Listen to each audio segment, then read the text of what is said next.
25 Februarie. Beloftes aan almal wat Gods wet van liefde onderhou. Ons sal rein wees. Jy mag nie egbreek nie. Eksodus 20 vers 14. Hierdie gebod verbied nie net onrein dade nie, maar ook wellustige gedagtes en verlangings, of enige daad wat hulle gaande kan maak. Reinheid word nie net in die uiterlike lewe vereis nie, maar in die geheime oorlegging en gevoelings van die hart.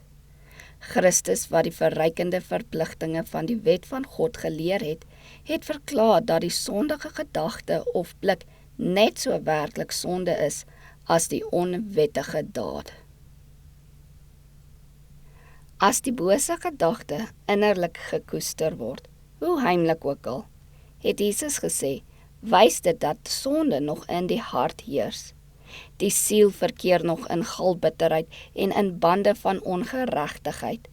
Hy wat genot vind in onreine tonele, wat bose gedagtes koester, of wat hom skuldig maak aan 'n wellustige blik, kan in die openlike sonde met sy las van skande en smaad die ware aard van die boosheid sien, wat hy in die binnekamer van die siel verberg.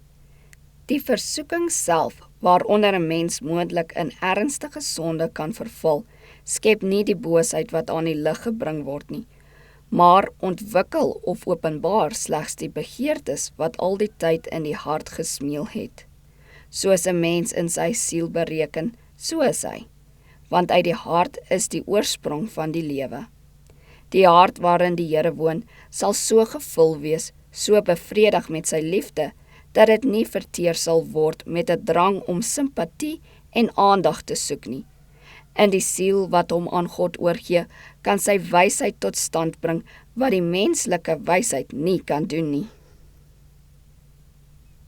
Solank as wat die lewe voortduur, sal dit nodig wees om die geneedhede en die drifte met beslisse voorneme te bewaak.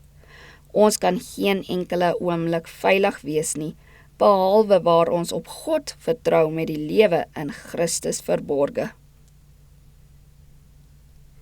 Hoe nader ons aan Jesus lewe, hoe meer sal ons deel hê aan sy rein en heilige karakter. En hoe afstootliker sonde vir ons is, hoe verhewener en begeerliker sal die reinheid en glans van Christus vir ons wees.